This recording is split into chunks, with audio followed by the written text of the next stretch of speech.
quero, nesse tempo, ministrar para você sobre acessando o sobrenatural. Nós cremos que de uma forma muito intensa Deus irá nos conduzir nesses dias. Nós vamos começar, não sei se terminamos na semana que vem ou na outra. Como eu disse para você, irmão, não tem pressa. Deus é quem dirige os nossos passos. Mas eu quero ministrar com você falando sobre como acessar o sobrenatural. Como adentrarmos em lugares no Senhor. Como termos acesso a lugares no Espírito, onde coisas sobrenaturais, onde maravilhas, onde milagres acontecem. Amém? Amém. Aleluia. Glória a Deus. Quantos estão aqui comigo? Diga amém. Oh, glória a Jesus. Sabe o que eu creio, irmãos? Que o apóstolo Paulo dizia que o evangelho ele não consiste em vãs palavras, em palavras persuasivas de conhecimento, mas em poder de Deus. Nós amamos o conhecimento, nós amamos as escrituras, nós amamos estudar, nós amamos, sabe, nos encher da história, nos encher da cultura, nos encher de tudo aquilo que é bíblico, que é a palavra. Mas nós precisamos entrar, irmãos, nesse tempo, numa fluência de poder. Para a gente falar sobre sobrenatural, eu quero falar para você, começar a introduzir, falando o que é o inverso disso. O que é o inverso de poder, o inverso do sobrenatural? O que é o inverso? O que é o inverso da bênção? Nós estamos num momento, irmãos, que nós precisamos ser abençoados. Ser abençoado, irmãos, é ter a bênção de Abraão, de Isaac, de Jacó, a bênção de Deus sobre nossas vidas. E não é pecado querer ser abençoado, irmãos. O pecado é se o foco da sua fé é bênção, aí é pecado. Porque o foco da sua fé tem que ser o Cristo. Mas se você ama o Cristo, irmãos, todas as demais coisas lhe serão acrescentadas. Você vai ser abençoado, querido. Só que qual o contrário de bênção? Diga comigo, maldição. Qual o contrário de bênção? Maldição, juízo da parte de Deus. E quando nós caracterizamos ou definimos maldição, isso às vezes dá um nó na nossa cabeça. Sabe por quê? Porque nós pensamos que maldição é algo que vem do diabo. Ah, a pessoa está amaldiçoada porque ela está na mão do diabo. Não, está errado. Maldição, irmãos, não é algo que vem do diabo, é algo que vem do Senhor. Todas as vezes que a Bíblia fala a respeito de maldição, está falando sobre o povo da aliança, não está falando dos ímpios. Está falando do povo da aliança, Israel, os hebreus, e de uma ação de Deus sobre Israel. Então o que é maldição? Maldição é um juízo que vem pela desobediência, pela quebra de uma aliança, pela quebra de um pacto. Toda quebra de pacto, quebra de aliança, nos coloca num lugar de juízo ou de maldição. Então todas as vezes que eu quebrar o pacto ou a lei do Senhor, seja, sabe, na área de casamento, seja na área de financeira, seja na área de relacionamento com o próprio Deus, todas as vezes que eu quebrar um pacto, uma aliança com o Senhor, quebrar um princípio estabelecido de Deus, isso me insere em um lugar de maldição. Porque o que é maldição? Maldição não quer dizer que você está na mão do diabo, irmão. Isso é possessão, é diferente. Quem está possesso, está se movendo, cheio de espírito imundo, se contorcendo, fala, não, aquele lá está amaldiçoado. Não, aquele lá está possesso, é diferente. Ele tem uma possessão maligna. Agora, aquele que está amaldiçoado, ele pode ser um filho de Deus, um servo de Deus, caminhando em juízo. Por quê? Por causa da quebra do pacto, por causa da quebra de aliança. E aí, irmãos, nós estamos acostumados, e nós falamos tanto disso, querido, tanto disso. E como eu falei para você que eu sou paciente, irmãos, eu vou morrer falando disso. Nós precisamos sair desse evangelho simplista. um evangelho, irmão, raso, que tomou o Brasil e tomou, sabe, as nações da terra. Acho que foi o pastor Bruno que falava aqui que alguém via o Brasil como uma piscina grande, enorme. Olhava aquela piscina linda, com aquelas águas, né, azuis, é uma piscina enorme. Por quê? Porque o evangelho no Brasil cresceu, pelo menos em aparência. O número cresceu, as igrejas lotaram. Só que como é que é essa piscina? Só vai até aqui, irmão, só até o tornozelo. É piscina de criança, piscina infantil, piscina rasa, sem profundidade. Por quê, irmãos? Porque o evangelho que carregamos, ele é simplista. É um evangelho, irmãos, que Jesus já fez tudo por mim. E até aí não está errado, fez tudo por mim. A segunda parte está errada, eu não preciso fazer mais nada. É só eu aceitá-lo, levantar minha mão e falar: eu quero Jesus e minha vida, pronto. Porque na final de contas ele já morreu por mim, ele já fez por mim, ele sofreu por mim, ele apanhou por mim, ele foi crucificado por mim. O que eu preciso fazer? Aceitá-lo como Senhor, como Salvador da minha vida, e tudo está resolvido. Engano seu, irmão. Por quê? Porque todas as vezes, sendo na antiga ou sendo na nova aliança, que a gente caminha na quebra de pacto, a gente entra em juízo ou em maldição. Mas Jesus não aboliu isso? É lógico que não. Se a gente pegar palavras, joga para mim aí, como Deuteronômio 28. Deuteronômio 28.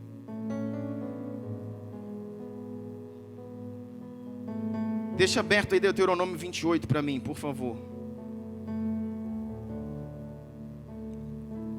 Eu vou ler na Nova Versão Internacional, irmãos.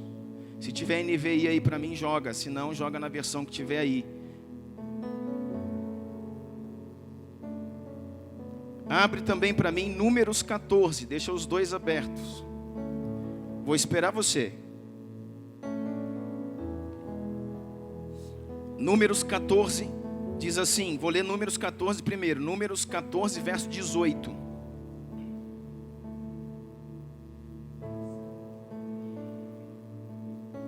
Números 14, verso 18 diz assim. Amém? Números 14, 18. Isso. O Senhor é tardio em irar-se.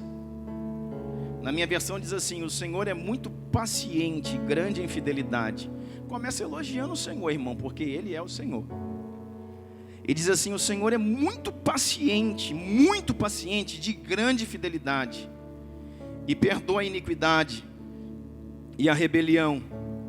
Ele perdoa, se bem que não deixa o pecado sem punição. Se bem que não deixa o pecado sem punição. Diga assim comigo: Ele não deixa o pecado sem punição. E diz assim: Ele castiga ou Ele visita os filhos pela iniquidade dos pais até a terceira e quarta geração. Vamos ler nessa versão: o Senhor é tardio em irar-se e grande em misericórdia, perdoa a iniquidade e a transgressão. Ao culpado não tem por inocente. Pronto, começou a mudar a situação do versículo. Todo culpado, irmãos, não vai ser tomado por inocente, ainda que ele seja misericordioso, ainda que ele seja benevolente, ainda que seja o Pai da misericórdia, ainda que seja amor. A Bíblia diz que Ele é amor, mas a Bíblia diz que Ele é justiça. A Bíblia diz que Ele é fogo que consome. A Bíblia diz que Ele é justo juiz, mas também é amor. E o versículo está dizendo que Ele é amor. O Senhor é amor, por isso que Ele é tardio em irar-se e grande em muita misericórdia. Ele perdoa pecados, iniquidade é pecado.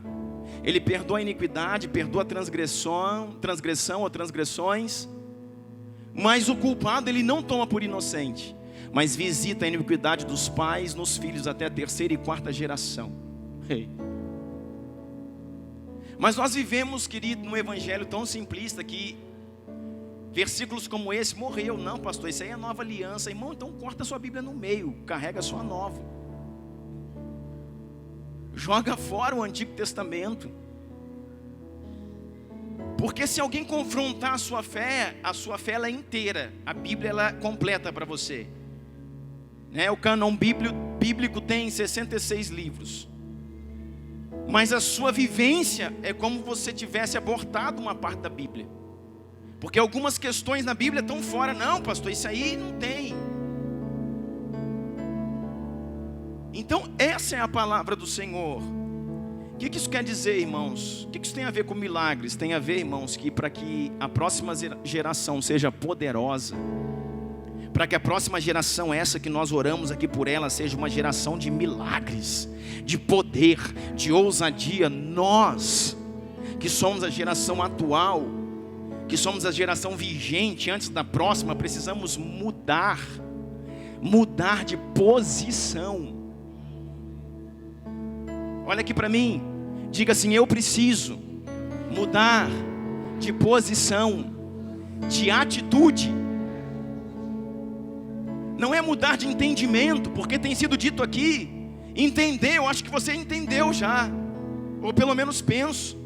Saber, nós já sabemos, já temos a informação, já entendemos o que precisamos, mas não mudamos as práticas da nossa vida, o posicionamento.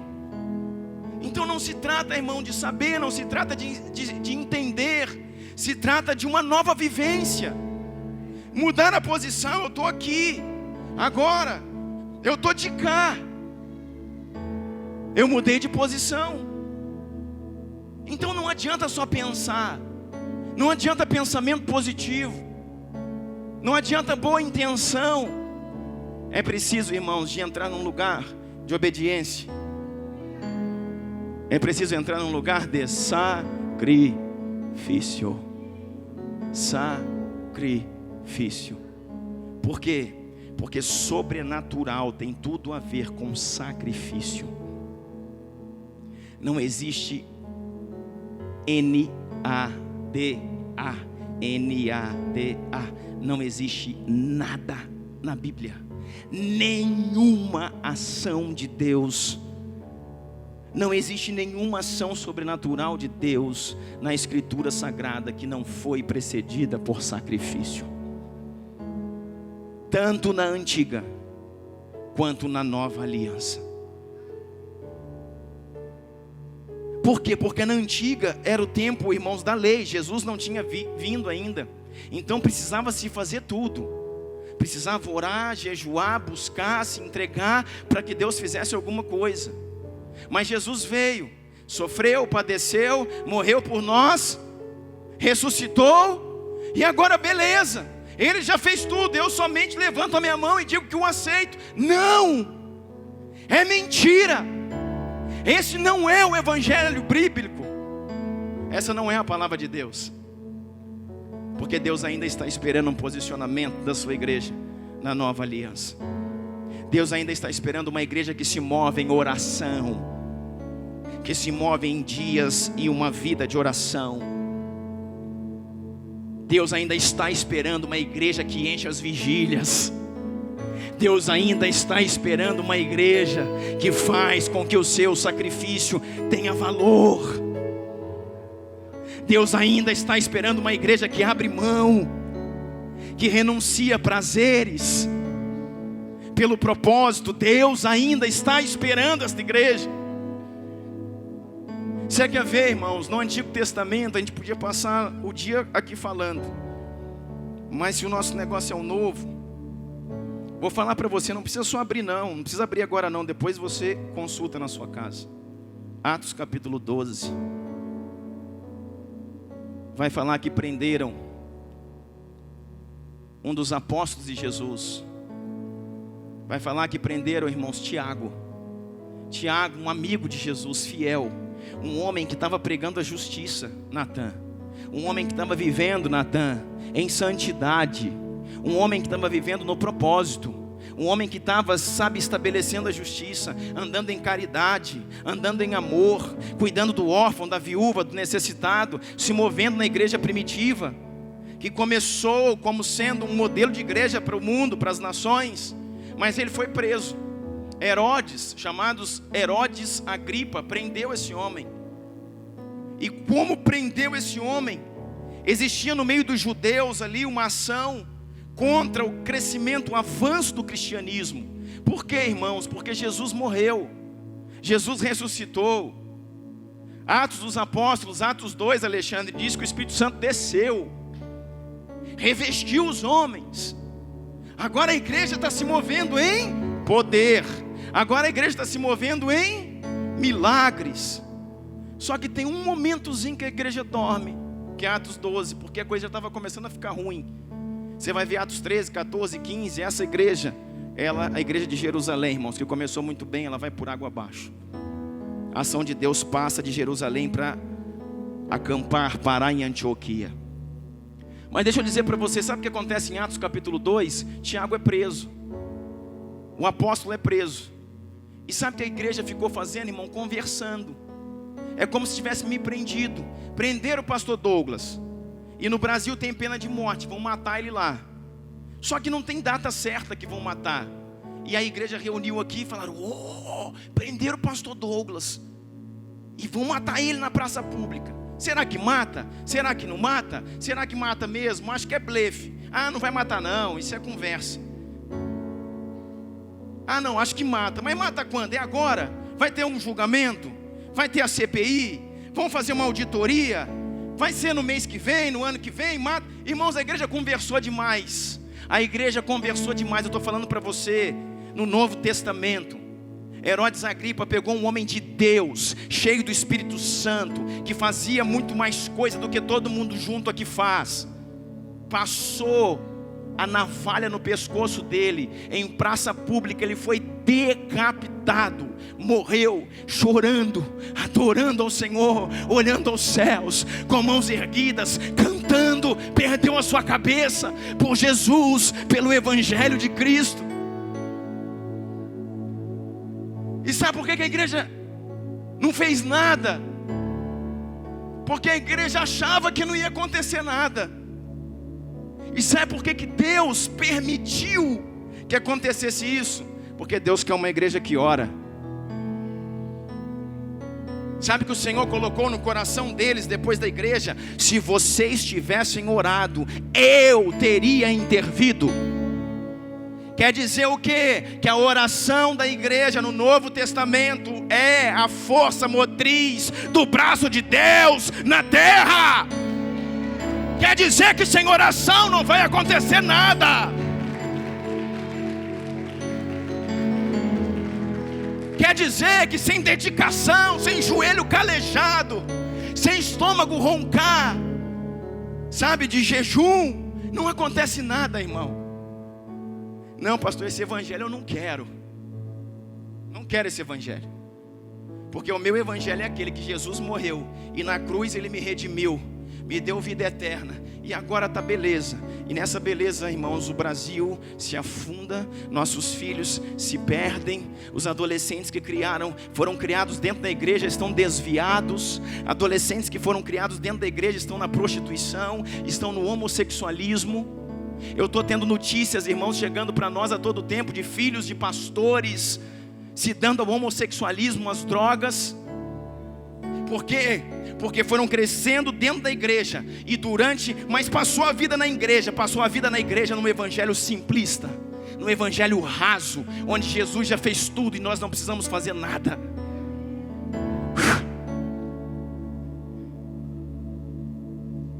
O que o Senhor está falando? Eu estou falando de poder, irmão.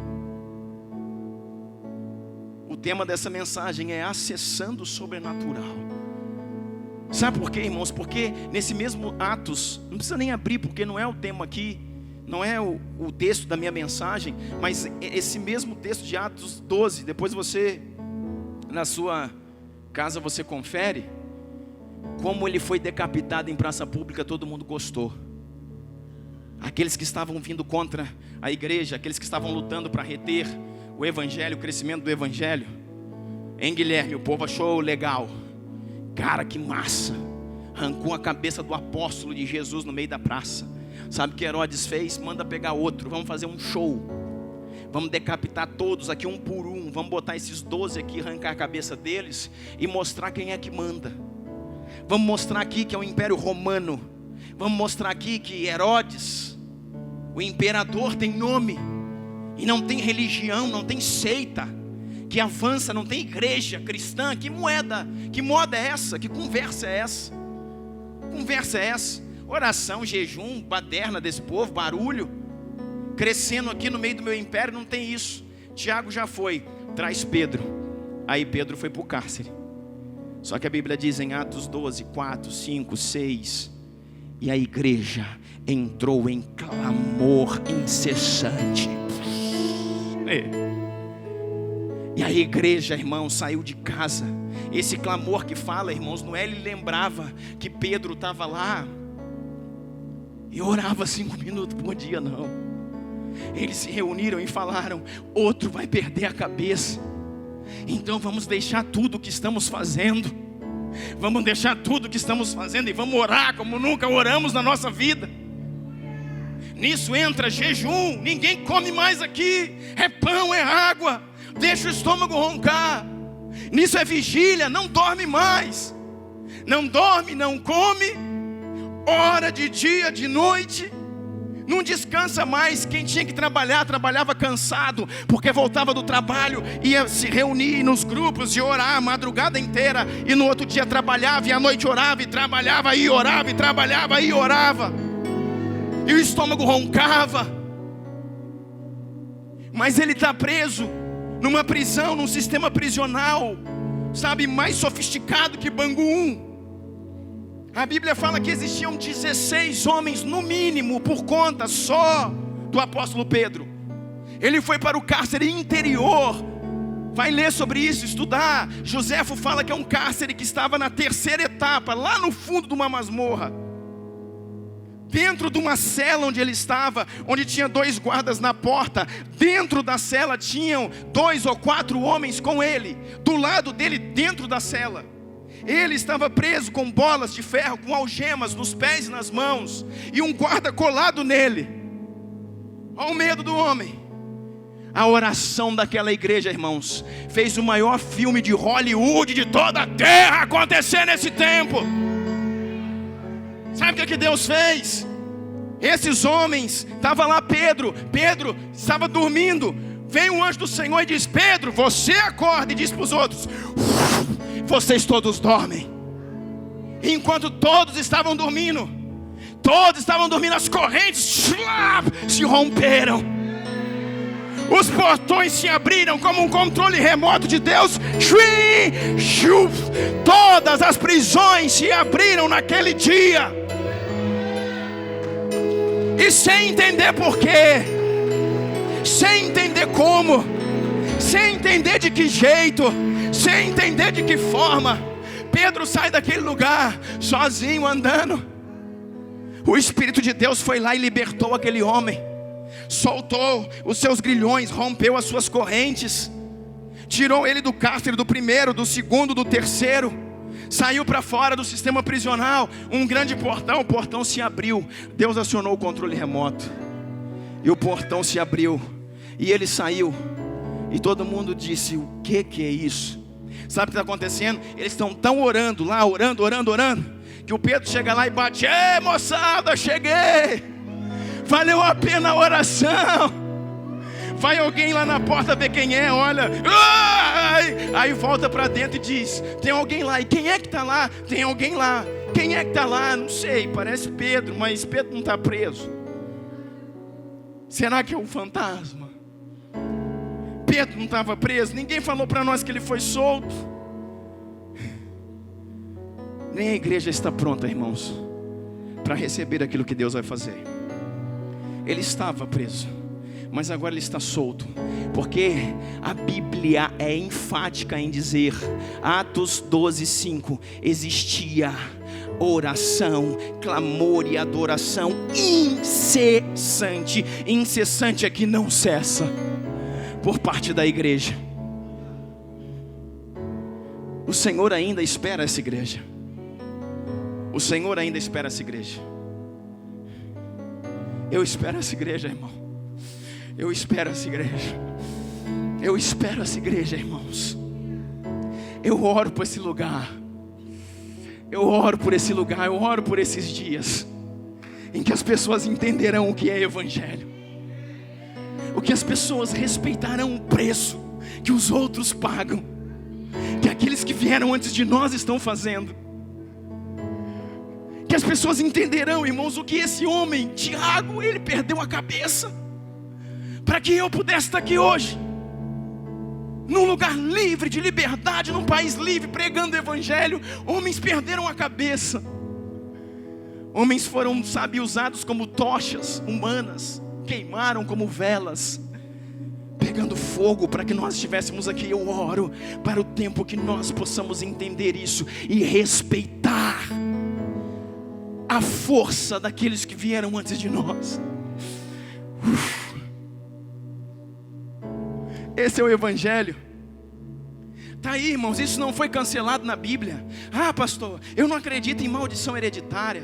Eu acredito, eu não acredito, eu aceitei Jesus, na minha vida não tem mais nada. Eu não estou mandando praga para a sua vida, mas o dia que seu filho estiver nas drogas, você vai começar a entender e pode ser tarde demais. O dia que seu filho, irmãos, der sinais homossexuais, você pode começar a entender sobre maldição hereditária e pode ser tarde demais. Sabe por quê, irmãos? Porque ações vieram sobre a sua vida e você viveu um evangelho tão simplista, achando que Jesus já tinha feito tudo. Eu já falei para você, aqueles que estão em Cristo é nova criatura, e a Bíblia diz, tudo se fez novo. As coisas antigas ficaram para trás. Só que, sabe, o ponto desse texto é aqueles que estão em Cristo. A minha pergunta para você: quem de nós aqui estamos em Cristo? Está em Cristo. Está em Cristo não é batizar. Está em Cristo não é passei no encontro. Está em Cristo não é aceitei Jesus. Isso não é estar em Cristo, irmãos. Estar em Cristo é um lugar, a Bíblia diz assim, se vós estiveres em mim e as minhas palavras estiveres em vós, pedirás o que quiserdes e vos será feito. Aleluia.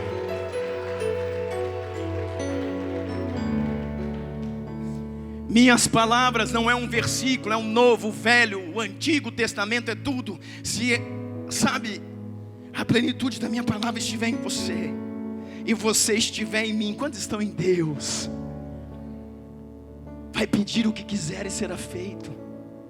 Vou trocar a pergunta: quantos aqui hoje já podem pedir o que quiser e vai ser feito? Complicou um pouco, né, irmão? Por quê? Porque nesse pensamento você vê que muitos de nós não estamos em Cristo. Nós estamos na igreja, na denominação, nós estamos no humanismo, nós estamos no simplismo, nós estamos, sabe, nos ensinos e conceitos que foram nos apresentados no início da nossa caminhada. Mudamos de lugares, mudamos de geografia, mudamos de denominações, mas a raiz de coisas rasas estão presas em nós.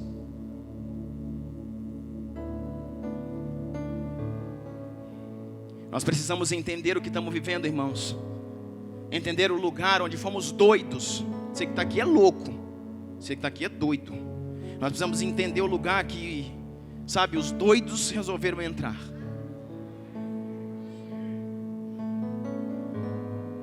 Aonde aqueles que Deuteronômio 28:1 foi o texto que eu falei para você abrir, diz assim: se vocês obedecerem fielmente ao Senhor, ao seu Deus, e seguirem cuidadosamente todos os seus mandamentos que hoje lhes dou, o Senhor seu Deus os colocará muito acima de todas as nações da terra. O Senhor seu Deus te abençoará. Porém, irmãos, se você obedecer fielmente ao Senhor e ao seu Deus, e seguir cuidado. Olha aqui, irmãos, aqui fala 3 coisas. Seguir, às vezes não seguimos. Cuidadosamente, então é seguir com cuidado todos os preceitos. Aí você entrou em Deus. Agora toda maldição foi quebrada. Mas você precisa seguir. Para você seguir, antes você tem que conhecer. Então você conhece, depois você segue com todo cuidado, todos os preceitos. Ah, mas não é fácil não. Eu não falei que é fácil, irmão, ninguém falou que é fácil. Essa, sabe, é outro sofisma que entregaram para nós, que você aceita Jesus, sua vida é um mar de rosa, tudo é fácil. Não é não, irmão. Não é. Fácil é tomar água de coco na praia, irmão. Vencer principados e potestades todos os dias. É a missão da igreja. Levantar, adorar o Senhor, dar um cheiro nele, sentir o perfume do Pai, dizer: Deus, te amo por esse dia, estou pronto, me dá minha espada, meu escudo, ajusta minha armadura e vamos para frente. Vamos conquistar as nações, vamos tocar a terra, vamos sacudir essa cidade. Isso é sobrenatural, irmãos. Isso é sobrenatural. Às vezes nós lemos na Bíblia, como pastor, a Bíblia diz que o sacrificar, o obedecer é melhor do que o sacrificar. A Bíblia não fala isso? Que obedecer é melhor do que sacrificar. E nessa passagem, Mateus, não está jogando fora o sacrificar. Está falando que obedecer é melhor, mas não está falando que sacrificar é ruim. Oi? Por quê, querido? Porque não adianta sacrificar sem obedecer. Mas se você sacrifica obedecendo, você entra no sobrenatural. E essa é a chave. O que quando a Bíblia fala é muito melhor, sabe, a obediência do que o sacrifício. Não adianta, querido, você ir a pé, ir não sei aonde, para a romaria, para isso, para aquilo. Você está fazendo um sacrifício. E a Bíblia chama isso de sacrifício de tolo.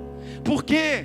Porque você está quebrando princípios. Então eu estou me sacrificando e quebrando princípios. Quando eu quebro princípios, eu entro em lugar de juízo. Ou seja, entrei em maldição. Fiz um sacrifício danado, em vez de depois dele entrar na bênção, no sobrenatural, no milagre, eu entrei na maldição. Porque é o sacrifício de tolo. Por isso então que a Bíblia fala que o obedecer é melhor do que o sacrificar. Mas não tira, vamos voltar, vocês estão entendendo? Mas não tira o mérito do sacrificar. Está falando que obedecer é melhor, porque quando você obedece à palavra. Deus está falando em relação à escritura. Então é melhor você obedecer à palavra e se manter no princípio do que fazer qualquer tipo de sacrifício errado, tolo. Mas se eu me sacrifico dentro da palavra, seja bem-vindo ao sobrenatural. Seja bem-vindo ao sobrenatural. Por quê, pastor? Porque não existe de Gênesis a Apocalipse nenhuma ação sobrenatural de Deus nas Escrituras que não foi precedida por um sacrifício. Não existe. Pode procurar. Por que esse homem Pedro foi solto? Porque a igreja orou incessantemente. Lembra? Do olho pesando, de sono dos irmãos, do estômago roncando, de fome. É sacrifício. Sabe uma coisa muito interessante que o Senhor me falava? Quando nós falamos aqui sobre a tenda de Davi. Você lembra que a primeira vez que quando Davi se tornou rei sobre todo Israel, ele volta lá, vai lá em Kiriat Jearim para buscar a Arca da Aliança. E na primeira vez que ele foi pegar a Arca da Aliança e vem vindo, só houve festa, não houve sacrifício. Só tinha festa, só tinha barulho, só tinha alegria. O que acontece? O que acontece? Deus pega e põe Jesus no caminho. Deus pega e põe a pedra que representa Jesus no meio da eira. O boi que representa serviço tropeça. A presença que é a arca vai quase caindo. Uzá põe a mão, é fulminado automaticamente. Você sabe tudo o que acontece. Porém, Davi deixa aquilo ali, deixa a arca da aliança na casa de Obed-edom, vai para Jerusalém e ali fica 3 meses. Entendendo o que Deus quer que faça. E quando ele volta para buscar a arca, existe o seguinte: agora a arca vai para o lugar certo, não para a carroça, para o ombro dos levitas. E a cada 6 passos parou um sacrifício. Sacrifício é ruim? Sacrifício estava na maneira certa ou na maneira errada? Porque Deus chamou o homem a sacrificar. Deus chamou o homem a estar nos altares. a renunciar, a entregar a sua vida, o seu eu. Muitas vezes o seu coração, o seu tempo, o seu sono, o seu lazer, Deus chamou o homem a sacrificar. Homens que sacrificam adentram a esferas sobrenaturais. Homens que não sacrificam vivem um evangelho, irmão, raso, rasteiro, simplista. Não tocam o sobrenatural de Deus. Vão chegar um tempo, irmãos, que muitas vezes vão entrar no que já está acontecendo com muitas igrejas e muitos lugares. Perdem as suas gerações, perdem os seus filhos, perdem a sua casa. Eu estou dizendo isso para você porque eu preciso alertá-los. Eu preciso alertá-los, irmãos, daquilo que nós estamos vivendo. Não adianta estar dentro de uma igreja, adianta entender o que estamos fazendo. Números 14, 18. Ele não toma o culpado por inocente. Números 14, 18, nós lemos aqui, começa dizendo que Deus perdoa o pecado, mas cobra a consequência. E cobra não somente em você, mas também nos seus filhos. Isso aqui não é terrorismo não, irmãos. Isso aqui é alerta vermelho. Eu cresci ouvindo essas coisas. Isso me fez ter temor de Deus aonde eu passei. Isso balizou a minha infância, balizou a minha adolescência, balizou a minha juventude. Isso não é terrorismo, é alerta vermelho. Está falando, Deus é amor, por isso Ele perdoa os pecados, mas cumpre as consequências, ainda que os pecados já tenham sido perdoados. A gente está falando de Novo Testamento, não precisa abrir também não. É só para você conferir na sua casa. Mateus capítulo 15, você vai ver uma mulher samaritana, ou melhor dizendo, a mulher sirofenícia. Aquela mulher cananeia, Mateus 15. A outra é João 4, que cruzou aqui o caminho.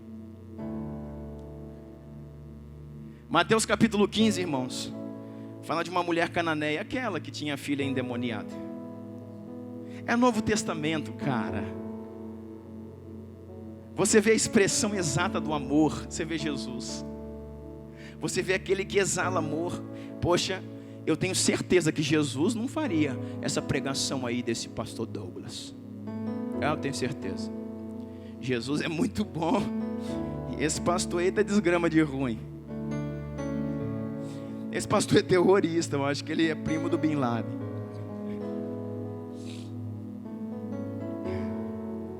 Irmãos, eu já dei um couro em vocês. Couro mesmo. Eu dou couro só na palavra, né? Mas eu já fiz um chicote, dei no lombo de vocês. Jesus já. No povo que andava com ele. Quando ele chegou e viu algo tudo errado assim, o pastor Douglas só envermelha, porque ele é branco. Aí quando ele olha, vê muita coisa errada assim ao mesmo tempo e fica, sabe, esquenta por dentro e a testa fica vermelha. Jesus não, falou, peraí, vou ensinar vocês como que faz. Foi lá, tranquilo, assoviando, comprou uns couros, arrumou um cabo, foi ali fazendo uma azorrague, 12 tiras, demorou para fazer, irmão. E ele foi orando e falando, Deus me ajuda, mas hoje eu mato esse povo. Está lá na Bíblia, irmão, vai lá ler. Aí quando estava pronto o chicote, ele chegou igual Indiana Jones, irmão. Fazia até aquele estalo. Irmãos, e você pensa, lê bem ali, irmãos, o que aconteceu. Irmãos, ele chutou as gaiolas. Irmãos, a Bíblia diz que ele virou as mesas. Você acha que virar a mesa é assim, irmão? Peraí, querido, dá licença. Irmão, ele chegou na mesa e jogou as mesas para cima. Bagunçou com todos os cambistas. A gaiola que estava as pombas fala do Espírito Santo. O Espírito Santo aprisionado em gaiolas, ele meteu o bico, pau, na gaiola, a gaiola voou lá, abriu a pomba, foi liberto. O Espírito Santo está livre novamente. E aqueles que estavam na frente, o chicote comeu no lombo deles e falou, aqui não. Aqui vocês respeitam o que eu estou fazendo. Os discípulos, quando veem isso, olha e diz a frase que Davi dizia, o zelo pela tua casa nos consome. Eles estão assim, ó, os discípulos, é ele mesmo? Será que ele está com algum problema? Será que demoniou? Aí você fala, que isso, pastor? Irmãos, a Bíblia está dizendo que falavam que Jesus em algumas vezes era endemoniado. Vai lá ler, irmão, lê lá. Será que algumas dessas vezes não foi até os discípulos dele que falaram, agora ele está endemoniado mesmo? Porque falaram, não pode. Quando eles ficaram olhando, aí eles entenderam. Um dia Davi, o nosso antecessor, disse que o zelo pela casa consome, que o amor pela obra nos tira de si. Era o que eles estavam vendo Jesus fazer, sair da sua identidade de amor para uma identidade de correção, para botar as coisas no alinhamento. E não é essa acusação que o povo fala, está na carne, ele está na alma, ele está não sei o que. Não, irmãos, é Jesus. Jesus não anda na carne nem na alma, Jesus é santo, só se move pelo Espírito. É o próprio Deus se movendo. E se moveu com aquela intrepidez. Você está entendendo isso? Já vou pedir, deixa eu ficar neste lugar todos os dias da minha vida. Uma coisa vou pedir, deixa eu ficar neste lugar todos os dias da minha vida. Uma coisa vou pedir, deixa eu ficar neste lugar todos os dias da minha vida. Deus, uma coisa vou pedir, deixa eu ficar neste lugar todos os dias da minha vida. Aleluia, Jesus. Nos deixa ficar, Pai. Nos deixa ficar, Pai, neste lugar todos os dias da minha vida. Esse lugar, irmão, não é esse salão do Mevan. Esse lugar não é essa cadeira que você está sentado. Esse lugar não é o culto de domingo à noite. Esse lugar é um lugar que você tem acesso no Espírito. Um lugar onde você entrou, quem já pisou no Santo dos Santos, em outro lugar, ele não sabe viver. Sabe por que tem muita gente que se acostuma fora da presença? Porque nunca esteve nela. Gritamos nessa noite aqui, quero queimar. Tem gente que nunca queimou, querido. Porque queimar fala de um lugar que quando você conhece, não tem jeito, irmão, não tem jeito. Não tem críticas, não tem acusações, não tem mimimi, não tem trelelê, não tem falatório que te tira de um lugar de fogo, de um lugar de posicionamento no Senhor. Não tem. Volta aqui, Mateus capítulo 15, aquela mulher renova a aliança. Você vê a expressão do amor, Jesus esnobando aquela mulher. O que, pastor? Lê lá Mateus 15, ela vem gritando, e o Senhor ignorando. E quanto mais ela grita, mais Jesus finge que não está escutando. E ela vem longa distância, longo caminho, gritando, e Jesus esnobando. Chega até o discípulo e diz assim, ei, Jesus, pois não, tá feio, hein? Tá esquisito para nós.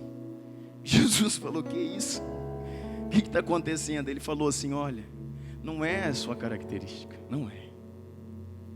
Tu é o amor em pessoa.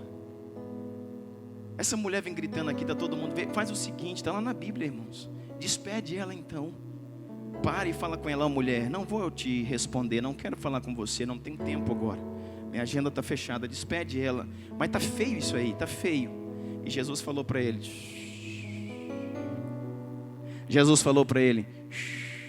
calado. Eu sei como lidar com os meus filhos. Eu já falei para você, é igual quando vem alguém, descarrega na gente, irmãos, um tanto de problema. Aí você fica, sabe, a pessoa está falando ali 2 horas contando problema, e você já está maquinetando na sua mente. Como é que você vai costurar para poder ajudar aquela pessoa? Aí quando aquela pessoa para de falar, que você vai liberar já a sua costura, né? Você está tricotando ali um tempão, o Senhor fala para você, não fala nada. Mas, Senhor, vai ficar feio. Aí o Senhor fala assim, lê Mateus 15.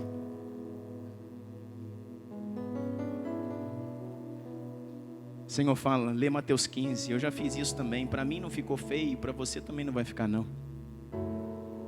Não fala nada, não atrapalhe o que eu estou fazendo. Essa mulher, esse homem precisa ouvir, não é de você, é de mim.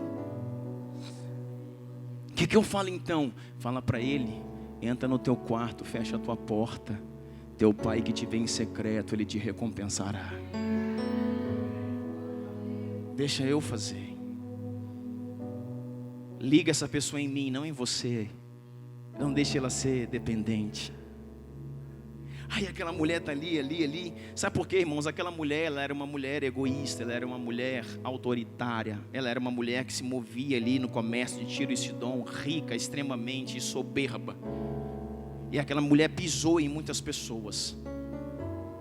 Aí quando Deus quer tratar aquela mulher, ele entra pelo portal de acesso que ela tem, porque todos nós temos um. Tem muita coisa que mexe, pode acontecer um monte de coisa. Você é durão, você é forte, você é equilibrado. Mas tem uma coisa exata, que se tocar te pega. E muitas vezes são os filhos. E se não for os filhos, Deus sabe o que é. Que se tocar ali te para, na hora. E aquela mulher inabalável, soberba, a mulher que pisava nos outros. Quando o Senhor está ali, ela está falando, Jesus está fazendo com ela o que ela fazia com os outros. Jesus está fazendo com ela o que ela fazia com os outros. E vem.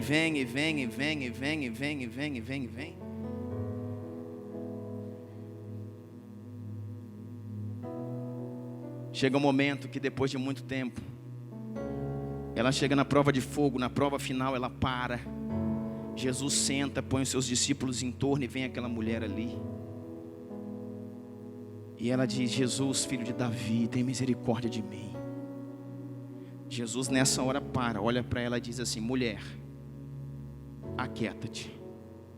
Jesus está falando para ela, cala a boca, da forma mais educada. Aí vira de novo e diz assim, não é lícito tirar o pão dos filhos e dar aos cães ou aos cachorrinhos. O que Jesus está fazendo? Chamando aquela mulher de cachorra? Não, irmão. Jesus está falando, você é tida como cães. Cães são aqueles fora da aliança. Você não é uma hebreia, não é uma judia. Você não está em aliança com o meu povo. Eu vim para os meus. Você é uma gentia, você é uma cirofenícia, você é uma mulher de Canaã, cananeia. Você não é digna, pelo menos até esse momento. Por quê? Porque os judeus ainda não haviam finalizado o negar a Jesus. Então ele está falando, eu vim para os meus, até agora eu estou com os meus. E ela falou, ok. Já tinha quebrado ela toda, irmão. E ela falou, eu vou ficar aqui, porque até mesmo os cachorros nas casas, eles se alimentam das migalhas que caem da mesa do seu dono. Até nas casas cachorros comem da comida que sobra dos donos, e eles não morrem de fome, eles são sustentados ali. O que o Senhor está liberando, quando Jesus falou, não é lícito dar pão, o pão que Jesus estava falando é a palavra. A palavra que você libera, o pão, seus filhos, esses que vocês chamam de filhos, eles não conseguem reter tudo. E o que eles não estão retendo, caem como migalhas debaixo da mesa. E só isso é suficiente para restaurar a vida da minha casa e da minha filha. Jesus levanta, irmão, e diz, uau! Jesus fala, eita mistério! Jesus olha para aquela mulher e diz, mulher, está feita a obra. Acabou. O problema da tua filha não tem nada com ela, é teu. Diz assim para tua mulher, mulher, vai para tua casa, a tua filha está curada. Aleluia.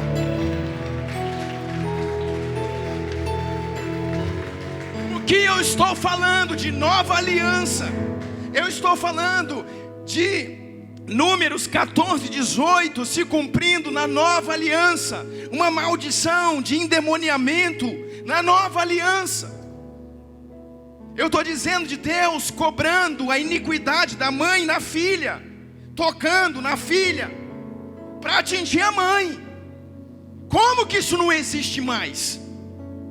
Vamos ler a Bíblia, irmão. Vamos ler a Bíblia. Como que não existe mais? Tanto existe que 80%, para não dizer mais, para não generalizar muito, 80% dos problemas dos nossos filhos são responsabilidades nossas. São sementes que nós plantamos, são erros que nós praticamos, que nós cometemos. Não, pastor, eu não. Então se não foi você, irmãos, foi o avô da pessoa, ou seja, seu pai, sua mãe, mas é algo da geração. Ela queria que Jesus fosse lá. Ela queria que Jesus fosse lá. Jesus nunca viu essa menina até hoje. Jesus não passou nem perto da casa dela. Jesus falou assim, quando ele olhou para aquela mulher e falou, meu Deus, agora, aí falou assim, mulher, está pronto. Era isso que eu queria que você entendesse. Eu penso que Jesus chegou, vem cá filha, me dá um abraço aqui. É isso que eu queria que você entendesse. Você é uma mulher de Deus. Para de pisar nas pessoas. Deixa soberba. Vai estudar o histórico dessa mulher, irmãos. Ela era de Tiro e Sidom, ou mesmas cidades que a Bíblia faz um paralelo em Ezequiel 28 com Satanás, com Lúcifer. E diz que o rei de Tiro, ele se engrandeceu e ele se perdeu pelo quê? Pelo tamanho do seu comércio. Porque Tiro e Sidom eram cidades portuárias e ricas, e essa mulher estava ali. Quando o Senhor fala para ela, pronto, é isso aí.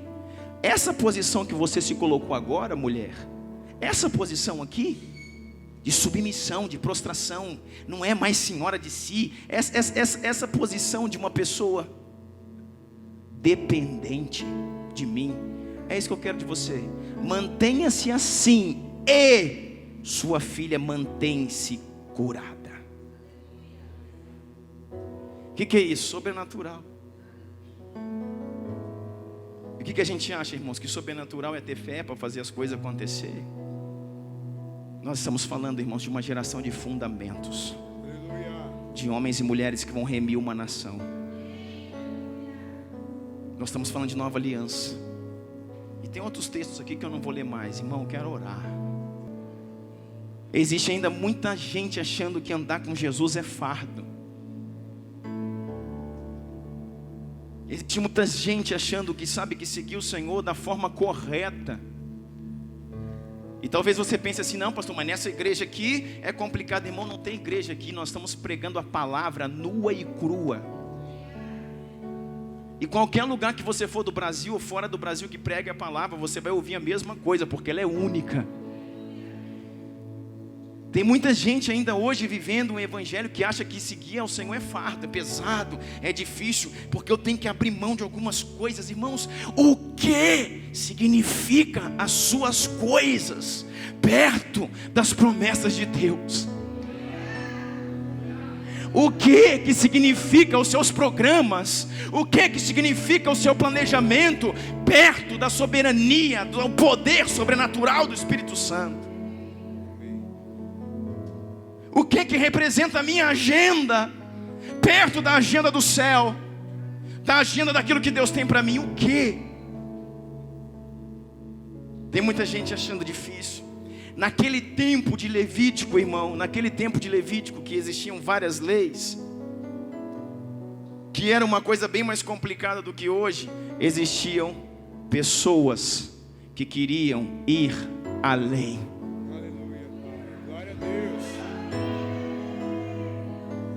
Sempre houve pessoas nos mais diferentes níveis e tempos da história dizendo: eu quero, posso e vou além. Eu quero, eu posso e eu vou além.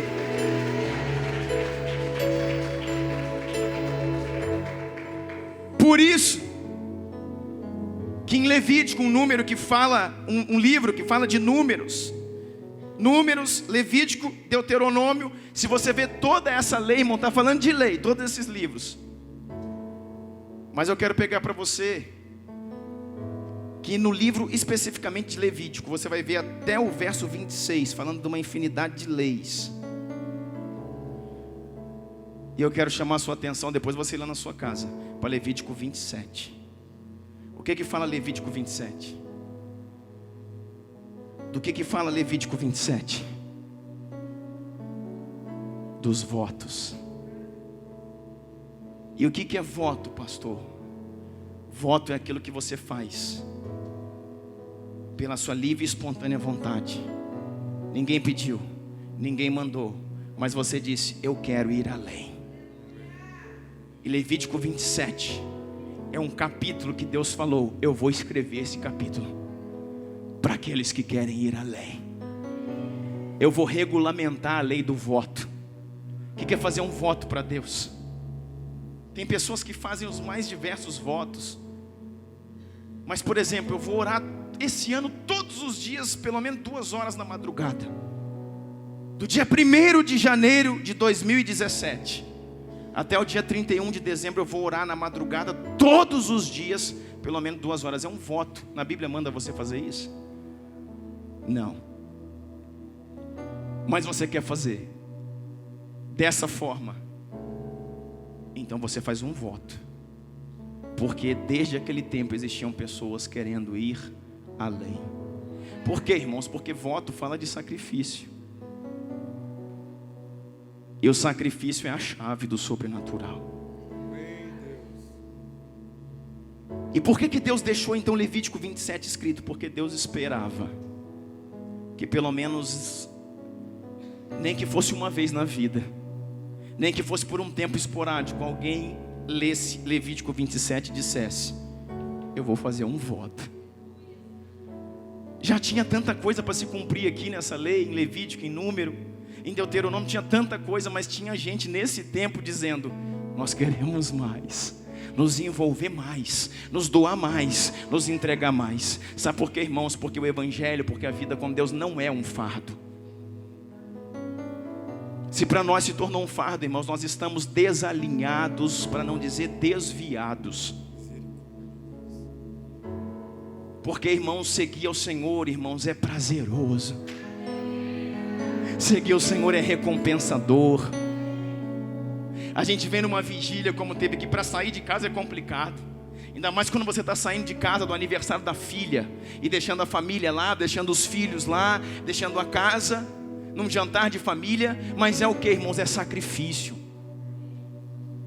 Mas mesmo os que não vieram do aniversário da própria filha, saíram de casa num tempo frio, é difícil. Oh, que sono, oh, que coisa. Mas quando você chega aqui, irmão, começa a orar, começa a orar, começa a orar, começa a orar, e o Espírito começa a encher, e a unção começa a correr, e você sabe, vale a pena servir ao Senhor, vale a pena ir até o fim, vale a pena pagar um preço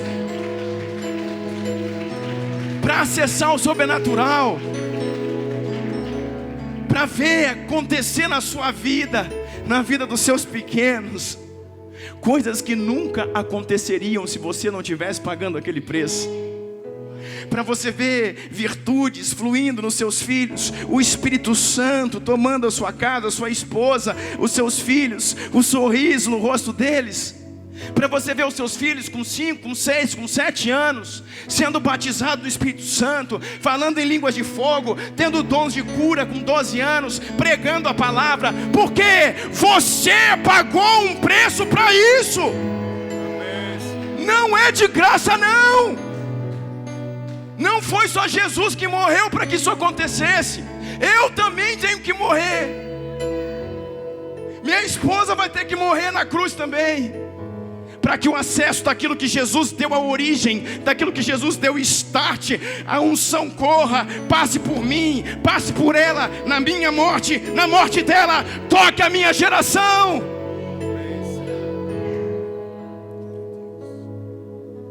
Naquele emaranhado de coisas, de exigências e de tantas coisas para servir um Senhor, tinham homens dizendo a Deus: nós queremos mais. Aí o Senhor, vamos lá, nós vamos ler aqui e a gente ora. Levítico 27, abre lá, só os primeiros versículos, depois você lê todo na sua casa.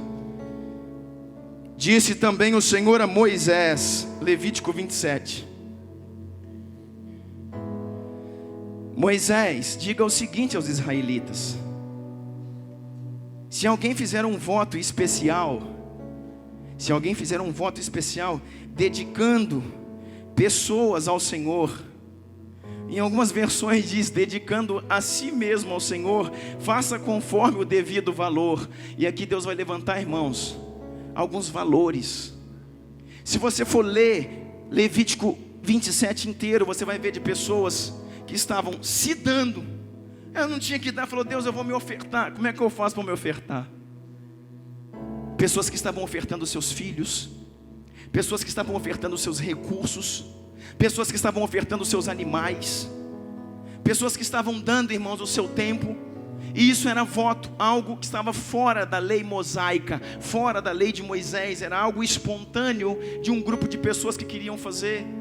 E o Senhor chama o líder e diz, Moisés, diga o seguinte aos israelitas: se alguém fizer um voto especial, dedicando pessoas ao Senhor ou a si mesmo, faça conforme o devido valor. Atribua ao homem entre 20 e 60 anos o valor de 600 gramas de prata, com base no peso padrão do santuário. Então os homens, eles podem fazer uma remissão por si mesmo, indo além de tudo que eu falei, por 600 gramas de prata. E se for mulher, atribua o valor de 360 gramas. Mulher pagava menos. Verso seguinte: se for alguém que tenha entre 5 e 20 anos, ou seja, os abaixo de 20 anos, acima de 5 e abaixo de 20. Por que tinha essa categoria? Só de 20 anos para cima se arrolavam no exército, lutavam pelo seu povo. Então menos de 20 anos não podia lutar. Então a oferta de remissão por ele não era uma oferta de um guerreiro, de um soldado. Era uma oferta de um homem ou de um adolescente. Era menor. Se alguém que tenha entre 5 e 20 anos, atribua aos homens o valor de 240 gramas e às mulheres o valor de 120 gramas. E aí vai começar a falar, irmãos, dos animais, das coisas.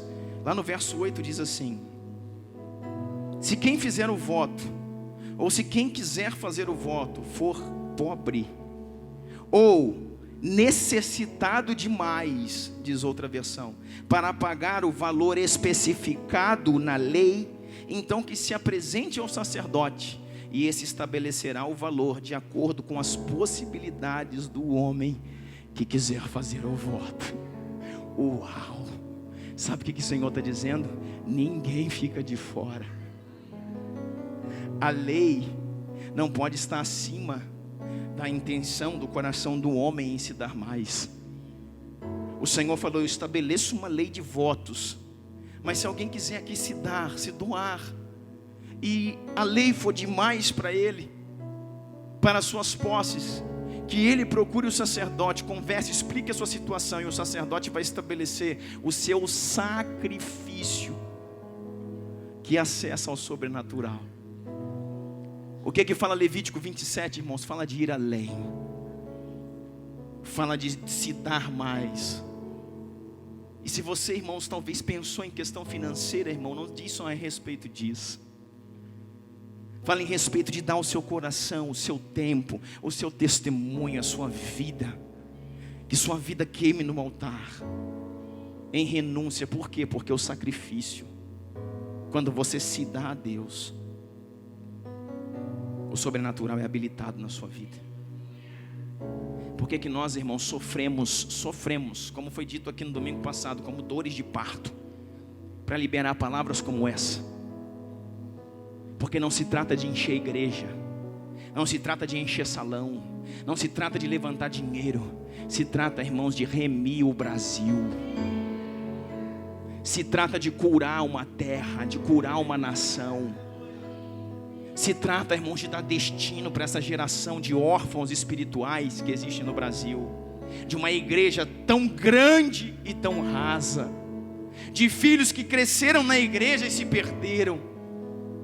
Sabe por quê, irmãos? Porque viveram um evangelho fraco, um evangelho raso, onde Jesus já fez tudo e a gente agora é só ir no culto no domingo. Não, o Senhor espera algo de nós. De Gênesis a Apocalipse, todo milagre, de Gênesis a Apocalipse, toda maravilha sobrenatural foi antecipada por um sacrifício. por alguém que foi aonde ninguém tinha ido, por alguém que fez o que ninguém tinha feito, por alguém que deu o que ninguém tinha dado. Alguém fez uma coisa que o Senhor falou: agora esse aqui cabe milagre, porque Deus espera isso de nós. Levítico 27, nunca mais esqueça, o capítulo do voto daqueles que querem ir além, daqueles que já faziam tudo o que estava sendo mandado e diz: eu quero fazer um pouco mais. Meu Deus, será que nesse tempo a gente encontra pessoas que querem fazer um pouco mais, que querem ir além? Fique de pé comigo nessa noite.